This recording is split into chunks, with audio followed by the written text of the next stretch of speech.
നമസ്കാരം. ആരോഗ്യമന്ത്രി വീണ ജോർജിനോടാണ്. ഈ കപ്പൽ ആടി ഉലയുകയില്ല സാർ എന്ന് വീണ ഒരു ദിവസം നിയമസഭയിൽ പറഞ്ഞിട്ടുണ്ടായിരുന്നു. എന്നാൽ ഇപ്പോൾ അങ്ങനെയല്ല. ഈ കപ്പൽ മൊത്തത്തിൽ മുങ്ങുകയാണ്. ആരോഗ്യ ധനകാര്യ വകുപ്പ് മന്ത്രിമാരുടെ നേതൃത്വത്തിൽ വകുപ്പ് സെക്രട്ടറിമാർ ഉൾപ്പെടെ നടന്ന ചർച്ചയുടെ അടിസ്ഥാനത്തിൽ നിയമോപദേശം കിട്ടിയാലുടൻ ശമ്പള പരിഷ്കരണ കുടിശ്ശിക നൽകുന്നതിൽ അനുകൂലമായ ഒരു നിലപാടെടുക്കുമെന്ന് ഉറപ്പ് നൽകിയ സർക്കാർ ഇപ്പോൾ ഡോക്ടർമാരെ വഞ്ചിച്ചു. അനുകൂലമായ നിയമോപദേശം ലഭിച്ചിട്ടും ഫയല് ധനകാര്യ വകുപ്പ് മന്ത്രിയുടെ മേശപ്പുറത്ത് എത്തിയിട്ടും ഇതുവരെ തീരുമാനമെടുത്തില്ല. വെറും 48 മണിക്കൂർ കൊണ്ട് ശരവേഗത്തിൽ ബാർ മുതലാളിമാരുടെ ഫയലുകളിൽ ഒപ്പുവെച്ച പിണറായി വിജയനാണ് കേരളത്തിലെ മുഖ്യമന്ത്രി എന്ന് ഓർക്കണം. എന്നിട്ടാണ് പട്ടിയെ പോലെ രാവിലെ മുതൽ രാത്രി വരെ പണിയെടുക്കുന്ന ഡോക്ടർമാരോടും നഴ്സുമാരോടും ഒരു മനുഷ്യത്വം സർക്കാർ കാണിക്കാത്തത്.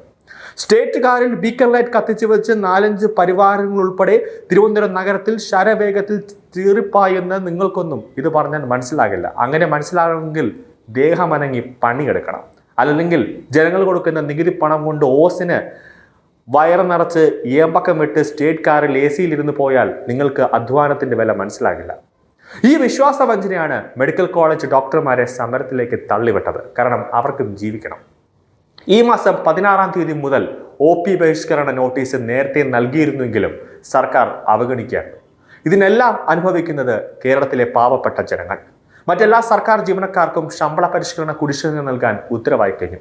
എന്നിട്ടും കോവിഡ് മഹാമാരി സമയത്ത് മറ്റുള്ളവർ വീട്ടിൽ കഴിഞ്ഞപ്പോൾ ജീവൻ പണയപ്പെടുത്തി രാപ്പകൽ ജനങ്ങൾക്ക് വേണ്ടിയും സർക്കാരിന് വേണ്ടിയും ജോലി ചെയ്ത മെഡിക്കൽ കോളേജ് ഡോക്ടർമാരോട് ഇപ്പോഴും അവഗണനയാണ്.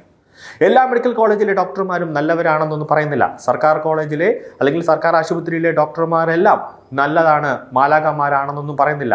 100-ൽ 50% അല്ലെങ്കിൽ 60% ഡോക്ടർമാർ ആത്മാർത്ഥതയോടുകൂടി പണിയെടുക്കുമ്പോൾ ബാക്കി 40% ഡോക്ടർമാര് മെഡിക്കൽ കമ്പനികൾ കൊടുക്കുന്ന മരുന്നുകൾ അതിൽ യാതൊരു പരിശോധനയും നടത്താതെ അവർ വച്ചു നീട്ടുന്ന നോട്ടുകെട്ടുകളുടെ അതിൽ കണ്ട് കണ്ണ് മഞ്ഞളിച്ച് അവർ വച്ച് നീട്ടുന്ന വിദേശ ടൂറിന്റെ ടിക്കറ്റുകൾ, fridge, washing machine, gas stove എന്നിവേണ്ട സമ്മാന പൊതികളിൽ ആകൃഷ്ടരായി അവർ പഠിച്ച MBBSന്റെ സകല നിയമങ്ങളും എല്ലാം മറന്നുകൊണ്ട് ജനങ്ങളെ കുരുതിക്ക് കൊടുക്കുന്ന ഡോക്ടർമാർ ഇന്ന് കേരളത്തിലുണ്ട്. ഇത് കടുത്ത അനീതിയാണ്. അത് കേരളത്തിൽ മാറി മാറി വരുന്ന സർക്കാരുകൾ ഇതൊന്നും തന്നെ മാറ്റുന്നില്ല എന്നത് മറ്റൊരു കാര്യം.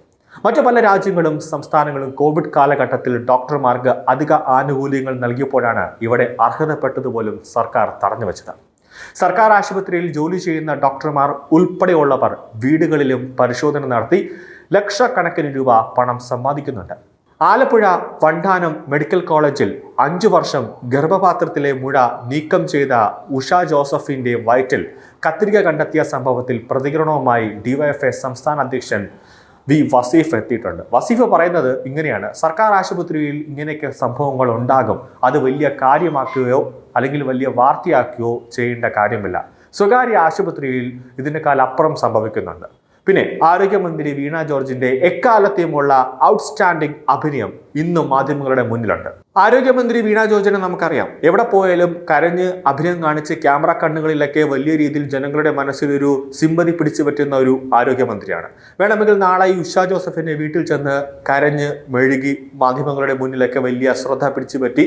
ഇലക്ഷനാണ് നടക്കുന്നത്. അതുകൊണ്ട് തന്നെ വലിയ രീതിയിലുള്ള ഒരു സിമ്പതി പിടിച്ചു പറ്റാനായിട്ട് വീണ ജോർജ് നോക്കും. എങ്കിൽ മാത്രമേ വീണയ്ക്ക് വിജയിക്കാൻ പറ്റൂ രാഷ്ട്രത്തിൽ. കാരണം ഇതുപോലത്തെ ഒരു ആരോഗ്യമന്ത്രിയെ പിണറായി സർക്കാരിന്റെ ഈ 10 വർഷത്തെ ഭരണത്തിൽ കണ്ടിട്ടില്ല. ശൈലജ ടീച്ചറിനെ ആയിരുന്നാലും ശരി, അതുപോലെ തന്നെ വീണ ജോർജിനെ ആയിരുന്നാലും ശരി. ആരോഗ്യ വകുപ്പ് കൈകാര്യം ചെയ്യണമെങ്കിൽ കുറച്ചെങ്കിലും ഒരു ആരോഗ്യ മേഖലയെ പറ്റി കുറച്ചെങ്കിലും ഒരു അടിസ്ഥാനം അറിഞ്ഞിരിക്കണം. അതൊന്നും തന്നെ ശൈലജ ടീച്ചറിനും ഇല്ല, വീണ ജോർജിനും ഇല്ല എന്നത് പ്രധാനപ്പെട്ട കാര്യം.